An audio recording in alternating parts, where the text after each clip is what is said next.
presentation is, once I get organised, is by Cass Mazzella, who is an OAM, a gynaecological cancer survivor, and also the author of Not So Secret Women's Business, a multiple award recipient. So please put your hands together and a huge welcome for Cass Mazzella.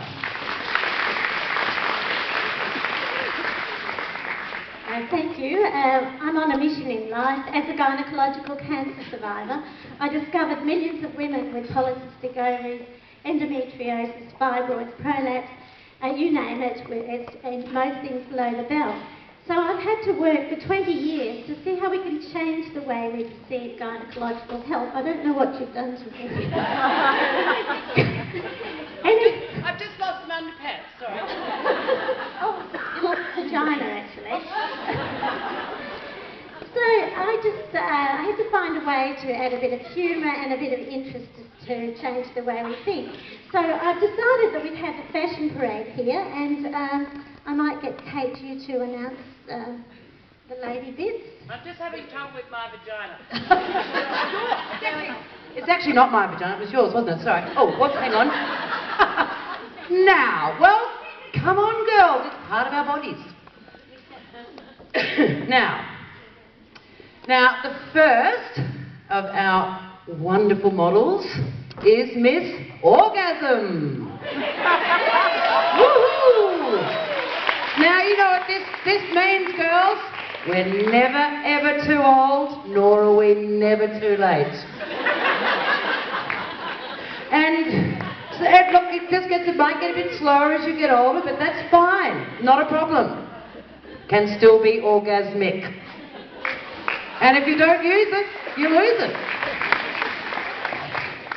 And next, we have equally important is Miss Vagina.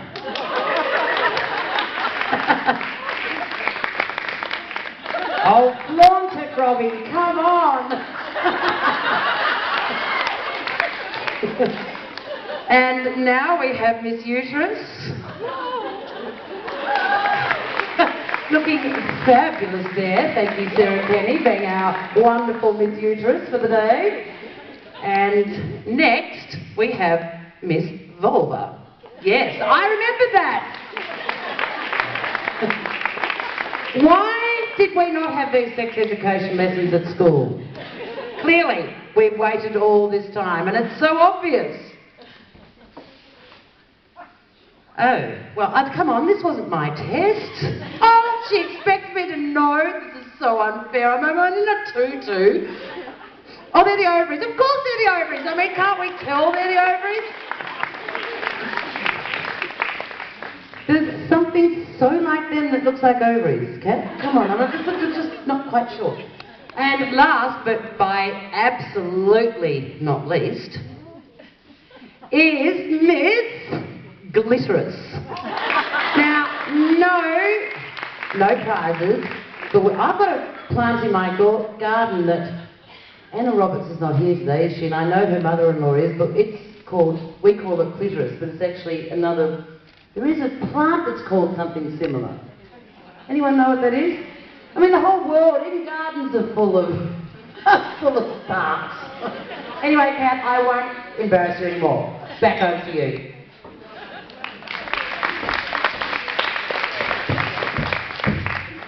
Well, thank you, ladies, and the models have done a really good job. I've paid them a lot of money to do this today, so if you could just leave your body bits down there, that would be much appreciated. But while we're on the education side of things, many women call their vulva a vagina, and I'll explain later some issues around that. But I always get embarrassed for women when they call their vulva a vagina because it's like they don't know it much difference. But calling a vulva a vagina is like calling a penis a testicle. They are two different things. So if anything else you learn from me today, you know the difference between a vulva and a vagina.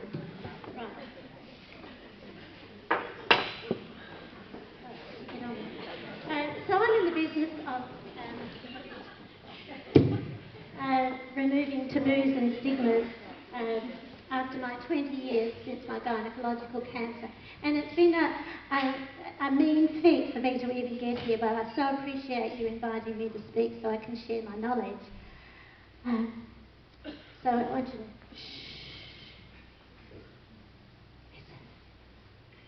listen to the millions of women with gynaecological health issues, and many of them are young women that suffer in silence, and they go to find their own research and understanding, and it's a very sad situation what is out there at the moment for these, not only the young women but the older women and what they experience, and the shame that they've been programmed for so many years that we don't talk about these things.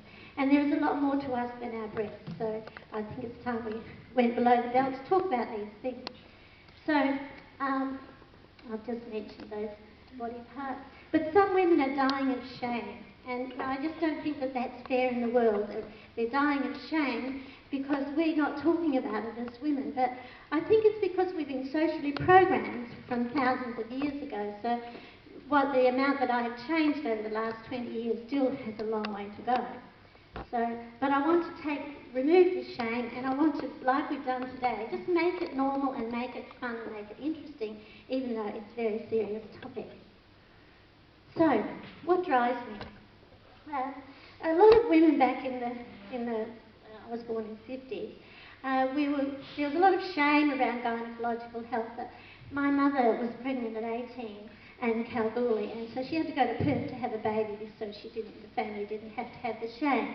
And my dad came back from the war, and he was pretty much damaged and was an alcoholic. So that was part of my first beginnings in life. I learned about shame, and I still think that there's a lot of shame that is still out there that we need to break down. So in the early days, in the 60s or 50s, 60s, we didn't talk about periods, or we'd talk about down there, or we call it things that weren't correct. So I learned the shame as we went along, and then I was pregnant myself. Well, actually, Dad left Mum with 5 girls, and he disappeared for so many years. So Mum had to bring us 5 girls up. And as a little child, I felt I wasn't heard. There was nobody to listen about what I wanted to say and how I felt in life. So just standing here today and somebody's listening to me, I just feel as though now I'm being heard. So, it's very therapeutic for me to come up here and do this. But then I became a single mother myself. I was married, and so I had the 3 children to rear on my own. And my husband, my second husband here, Tony, is my rock, because I would not be here today if Tony hadn't come, if he doesn't come and do all the work for me. So, and I think this is the man-woman thing about what I'm doing. It's not just about women, it's also the men that are behind these women that are trying to support the women. But if the women don't understand and we don't have an open communication, how do we expect the men to have the same understanding? So,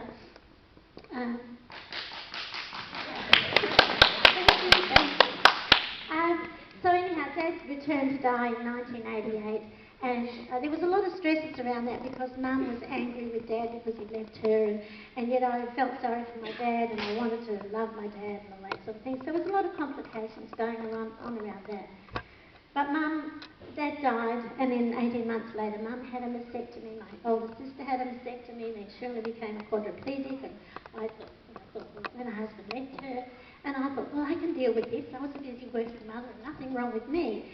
But we have to understand the stresses of life and what it does to you, and even though you might be carrying all this, you still need to work out what is this doing, because I figure, not that I know, and I don't have any research on this, but having the stress changes the cells in your body, and I think that's why it changes a lot of the cells in your cervix because of the stresses. But don't quote me on any of that, but that's how I feel.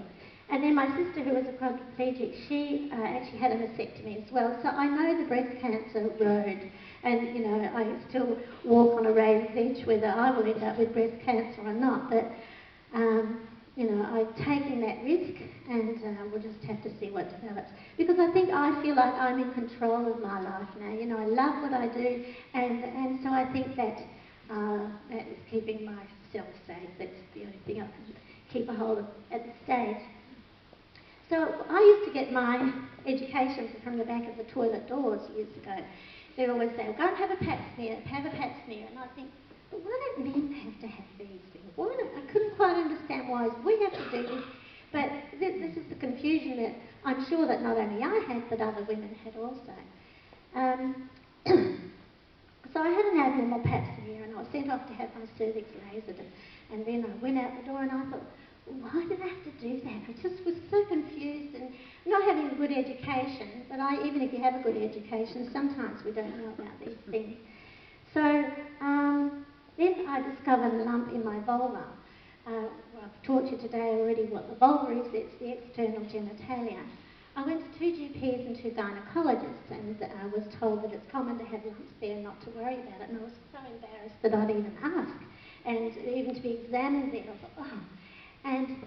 But my mother said to me, Kat, it's not normal to have lumps anywhere in your body, and I thought, but Mum, what do you know opposed to these 4 experts? But as it turns out, it is quite common to have lumps there, and so it doesn't happen very often, vulval cancer, but I draw the short straw and I had vulval cancer. I'm not, I always sort of think, will I say it or won't I say it? But I actually had to have my clitoris, vulva and lymph glands removed, so I don't have any genitalia left, which is, I'm very easy at bypassing all of that. It's like, you know, the trauma at that time was just unbelievable. The sad part about it, when I had this, I turned to the women's groups, and I was pretty much ostracised by most of the women's groups. It's like, you know, only the experts could speak about this, but you know, but if it's breast cancer, we can all come together, we can all talk about it, but anything below the belt, we still don't talk about it. And it still seems like that today, but unless we as women see the full picture and understanding, and I feel as though this has happened to me so that I can teach you so it doesn't happen to you, or that you can become more empowered with knowledge and not be afraid next time you go to the doctor and use the correct terminology. So this was me. I was booked in to have my genitals removed. What have I done? Don't tell me it's gone. Okay. So there was me, myself and I, and everybody went on about their business. And it just turned my whole life upside down. I had to understand why is it that the gynecologists had so much power, and yet the women's groups, you know, they just didn't have anything on their agenda, and I just couldn't quite understand it.